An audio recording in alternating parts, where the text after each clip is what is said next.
Taip, šiandien pristatysime naują Xiaomi Mi Band išmaniąją apyrankę iš urmokaina.lt.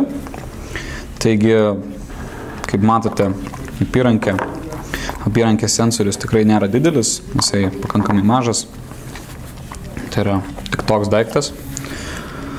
Jame matysite visą savo reikiamą informaciją.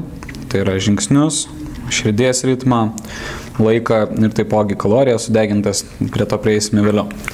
Tai taip pat komplektą gausite iš specialios medžiagos padarytą apyrankę. Tai galima pasižiūrėti, statome patį laikrodį į apyrankę.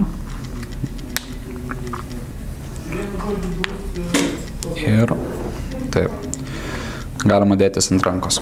Taipogi komplekte galima pastebėti yra dar pakrovimo laidas. Iš esmės pačiai apyrankiai daugiau niekur nėra, tai yra tik tai sensorius apačioje, būtent tai šitoje vietoje, per kuris matuos jūsų širdies ritmą. Pagrindas yra naudoti su telefonu. Tai parsisiuntę programėlę, kur yra paprašymo apačioje parodyta, yra programėlė, per kur pasisiūs galima. Tai parsisiuntę programėlę galėsite prisiregistruoti ir tada jau rinkitės lytį savo. Tai pasirinkame mail, tai yra vyriška lytis, gimimo metus, pasirinksime bet kokius.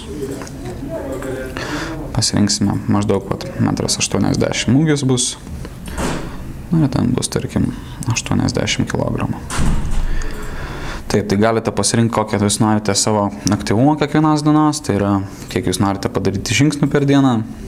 Rekomenduojama yra minimaliai apie 8000 žingsnių, tai galite pasirinkti 10 000, jeigu norite.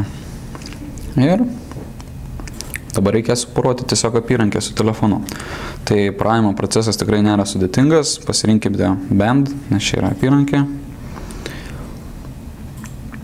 Dabar telefonas ieškos apyrankės netoliese esančios.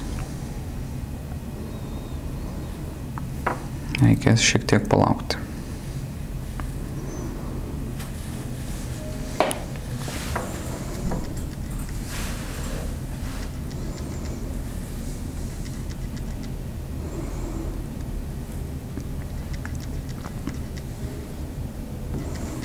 Geriausia būtų laikyti apyrankę kuo arčiau telefono.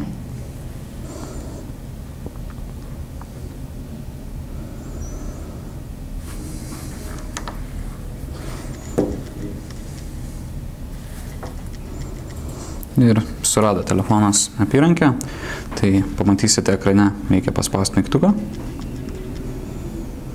kol suvibrus. Ir dabar telefonas susiparavo su apyrankė. Gali būti, kad reikės šiek tiek palaukti, tai bus atnaujinama programinė įranga pačioje apyrankėje, tai telefonas tai automatiškai padarys, tik tais aišku reikėtų turėti interneto ryšį su savimi. Taipogi, ką galėtume papasakoti apie šitą apyrankę, tai iš tikrųjų nemažas baterijos tarnavimo laikas yra apie 20 dienų, todėl tikrai nereikės krauti kaip daugumos prietaisų pakankamai dažnai šiais laikais. Tai tikrai nedažnai krovimas vyksta, ir krovimas trunka apie 2-3 valandas, nedaugiau. Tai iš esmės pati apyrankė yra su pakankamai patogia medžiaga, tai yra su mažiau prakaituojančios tipo apyrankės. Susijungia telefonas mūsų ir dabar tik tais prisijungs. Toliau pačią apyrankę galėsite nusistatyti, ar jūs naudosite su dešinė ranka per nustatymus ar su kairė ranka. Ir toliau jau galite sekti pačios telefono instrukcijos, tai pamatysite iš tikrųjų, kas kaip atrodo. Pati apyrankė iš tikrųjų sveria nedaug, jinai sveria pilnai su apyrankė ir su sensoriumi 19 gramų, todėl tikrai nepajusite ant rankos didžiulio svorio. Tai šiuo metu tiek būtų. Geras dienas.